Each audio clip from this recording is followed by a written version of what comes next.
ନମସ୍କାର। ଆଜିର ଗଳ୍ପ କଥନରେ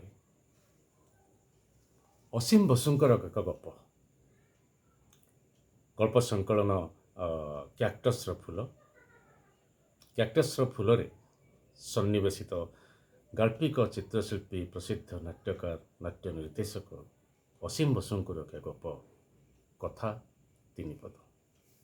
ତେବେ ଆସନ୍ତୁ ଶୁଣିବା ଅସୀମ ଦାଙ୍କର ଗପ କଥା ତିନିପଦ। କୋଠାଟାର ବୟସ କେତେ କହିହେବନି। ଓହଳ ଝୁଲୁଥିବା ବରଗଛ ଭଳି କୋଠା ସାମ୍ନାରେ ବି ଗୋଟିଏ ବୁଢ଼ା ବରଗଛ ରହିଛି। ପଡ଼ିଆ ଭିତରେ ଏକା ହୋଇ ଠିଆ ହୋଇଥିବା 2 ମହଲା କୋଠାଟି ଦିନରେ ଗୋଟେ ଭଙ୍ଗା ଦୁର୍ଗ ଭଳି ଦିଶେ। ଜହ୍ନ ଆଲୁଅରେ ସେହି କୋଠା ପୁଣି ଭୂତକୋଠି ଭଳି ମନେ ହୁଏ। ଦିନେ ସେହି କୋଠାର ଉପର ମହଲାରେ ଗୋଟିଏ ବଖରାର ମୁଁ ବାସିନ୍ଦା ଥିଲି। ପୁରୁଣା ଭୁବନେଶ୍ୱରର କୋଠାଟିରେ ବଖରା ଯେତିକି, ବାସିନ୍ଦା ବି ସେତିକି। ସେତେବେଳେ ସେଇ ଘରେ ରହୁଥିଲି। ଏଇସବୁ କଥା ସେଇ ବେଳର, ଯେତେବେଳେ ମୁଁ ଚାକିରି ଖୋଜୁଥିଲି ଓ 2-3 ଘରେ ଟ୍ୟୁସନ୍ କରି ଚଳୁଥିଲି। କୋଠରୀର ମାଲିକ କେହି ନଥିଲେ ବା ମାଲିକ ଥିଲେ ବି ଭଡ଼ା ଦାବି କରିବାକୁ କେବେ ଆସୁନଥିଲେ।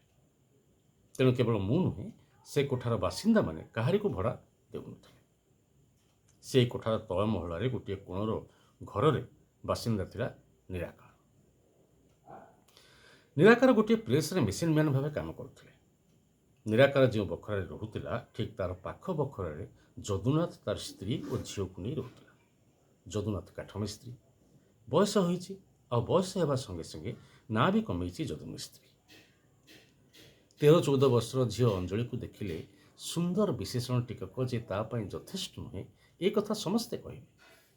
ନିରାକାର ସମୟ ପାଇଲେ ମୋ ପାଖକୁ ଆସେ, କେତେବେଳେ ଗପସପ ହେବାକୁ ତ କେତେବେଳେ ଗପ ବହି ବା ପତ୍ରିକା ମାଗିବା ପାଇଁ। ମେଟ୍ରିକ୍ ଯାଏଁ ପାଠ ପଢ଼ିଛି ନିରାକାର, ଖାଲି ପାସ୍ କରିପାରିଲାନି। ନିରାକାର ତ ସବୁ କଥା ମୋତେ କହେ। ଦିନେ ସେ କହିଥିଲା କି ସେ ଅଞ୍ଜଳିକୁ ଭଲ ପାଏ, ଆଉ ବର୍ଷ କେଇଟା ପରେ ତାକୁ ସେ ବାହା ହେବ। ମିସ୍ତ୍ରୀ ଯଦି ତା ସାଙ୍ଗେ ଅଞ୍ଜଳିର ବାହା ନ ଦିଏ, ତେବେ ସେ ତାକୁ ନେଇ ପଳେଇ ଯାଇ ମନ୍ଦିରରେ ବି ବାହା ହେବ। ମୁଁ ତାକୁ ପଚାରିଥିଲି, ଆଚ୍ଛା ଅଞ୍ଜଳି ଏ କଥା ସବୁ ଜାଣେ? ନୀରବରେ ନିରାକାର କହିଥିଲା, ଏବେ ଜାଣିନି, କିନ୍ତୁ ଜାଣିବ। ଟିକିଏ ସୁବିଧା ସୁଯୋଗ ହେଲେ ମୁଁ ତାକୁ କହିବି କି ମୁଁ ତୁମକୁ ଭଲ ପାଏ। ଏଇ କଥା 3 ପଦ ଗୋଟିଏ ଝିଅ ଆଗରେ କହିବା ଏତେ ସହଜ କଥା ନୁହେଁ।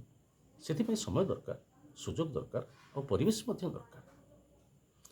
ନିରାକାର ଯେ ଅଞ୍ଜଳିକୁ ଭଲ ପାଏ ଓ ତାକୁ କେଇଟା ବର୍ଷ ପରେ ବାହା ହେବ, ଏ କଥା ଅଞ୍ଜଳି ନ ଜାଣିଥିଲେ ବି ମୁଁ ଏବଂ ସେଠାକାରେ ରହୁଥିବା ତା ବୟସର ପ୍ରାୟ ସବୁ ଲୋକ ଜାଣିଥିଲେ।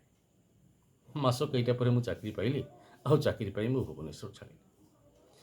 କୋଠା ଛାଡ଼ି ଗଲାବେଳେ ନିରାକାରକୁ କହିଥିଲି ବାହାଘର ବେଳେ ମୋତେ ଚିଠି ଲେଖିବି।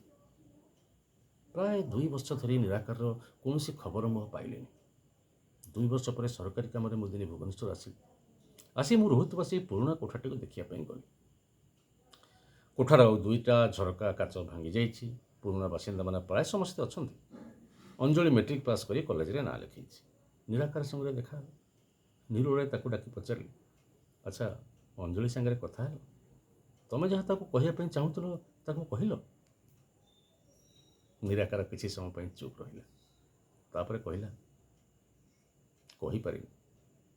କଥା ସିନା 3ଟା ଶବ୍ଦ, ହେଲେ ସେଇ ଟିକକ କଥା କହିବା ପାଇଁ ପୁରା ସୁଯୋଗ ଦରକାର, ସାହସ ଦରକାର, ଓ ସବୁଠୁ ବଡ଼ କଥା ହେଲା ପରିବେଶ ବି ଦରକାର। ତେବେ ଆଉ ବେଶୀ ଡେରି କରିବିନି, ଏଥର ନିଶ୍ଚୟ ଅଞ୍ଜଳିକୁ କହିବି।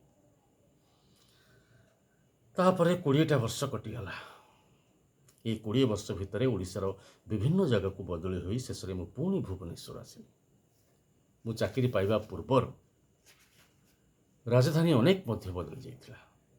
କିଛି ପୁରୁଣା ଭୁବନେଶ୍ୱରରେ ରହୁଥିବା କୋଠାଟି ଯେଉଁଠାରେ ମୁଁ ରହୁଥିଲି, ସେଇ କୋଠାଟା କିନ୍ତୁ ସେମିତି ଠିଆ ହେଇଥିଲା।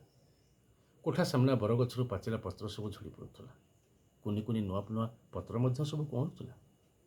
କୋଠାର ଝରକା କେତେବେଳେ ଆଉ ଚୌକାଠ ନଥିଲା। ଅଖା ଝୁଲେଇ ଲୋକେ ସେଠାରେ ରହୁଥିଲେ। ମୁଁ ସେ କୋଠାକୁ ଯାଇଥିଲି।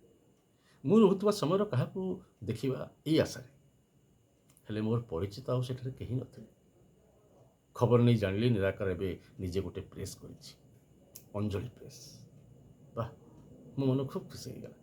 ଖୋଜି ଖୋଜି ମୁଁ ଦିନେ ନିରାକାର ପାଖରେ ପହଞ୍ଚିଗଲି। ଛୋଟିଆ ପ୍ରେସ୍ ମାଲିକ ନିଜେ ନିରାକାର।